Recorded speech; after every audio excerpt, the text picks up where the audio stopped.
Potem, ko mi je uspelo na Krasu napraviti 3 zajetne knjige o Koprivi, je s pričujočo knjigo o vasi Črnotiče, ki se pridružuje mojima knjigama o Črnem Kalu in Rakitovcu, nastala še trilogija vasi na območju Kraškega roba, ki se ponašajo z naravnimi lepotami in znamenitostmi ter z izjemno kamnito stavbno dediščino.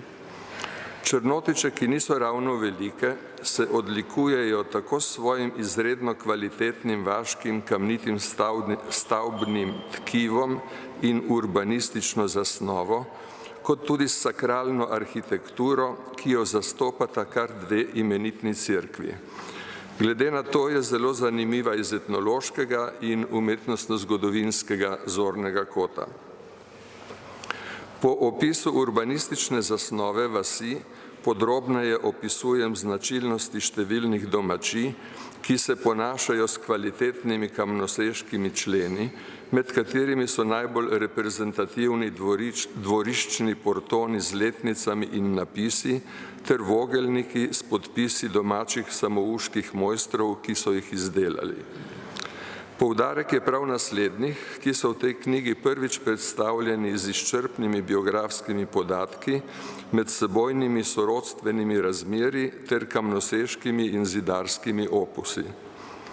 Najpomembnejši so bili Luka Škorja Smučev in več rodov slavcev, po domače Bržanov.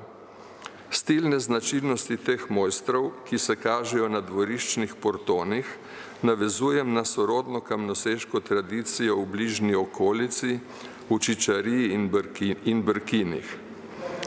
Nekatere mojstre, predvsem domača samouka Luko Smučevega in Antona Slavca Belona, pa tudi hrpeljskega zidarja Karamona, sem predstavil tudi s sočnimi podrobnostmi iz vaškega ustnega izročila.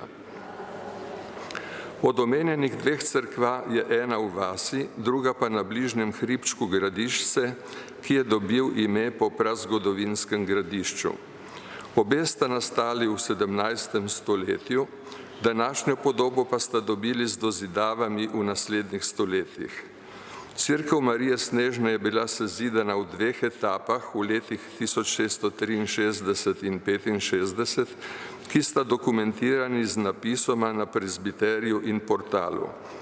V obeh napisih je tudi podpis istega zidarskega in kamnoseškega mojstra Anžeta Felicijana starejšega iz Rodika.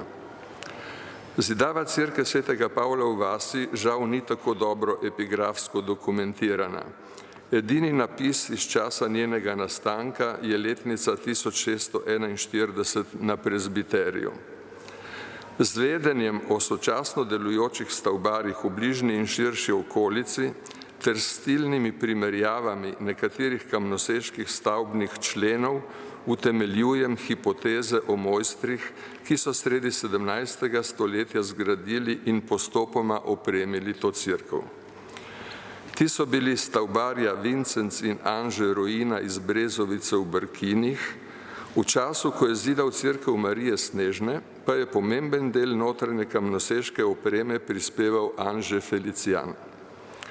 Po stilni sorodnosti z njegovimi kamnoseškimi deli mi je uspelo tudi dokazati, da je datirani obzidni porton pri svetem Pavlu sklesal njegov sin Anže Felicijan mlajši. Vse naštete mojstre, ki spadajo med najpomembnejše podeželske stavbarje 17. stoletja na Primorskem, sem v knjigi predstavil z biografskimi podatki in kratkimi povzetki njihovih opusov. Pomemben del stavbne zgodovine cerkve svetega Pavla iz druge polovice 19. stoletja, ko je bila cerkev povečana in je bil prizidan zvonik, mi je uspelo dokaj izčrpno dokumentirati z arhivskim gradivom in celo z vaškim ustnim izročilom, iz katerega zvemo tudi imena takratnih stavbarjev in Janeza Dobrile iz rodovine Karamonov v Hrpeljah, ki je bil znan predvsem kot zidar zvonikov. Kot običajno sem knjigi na koncu dodal slovar narečnih in žargonskih besed ter razlage strokovnih izrazov.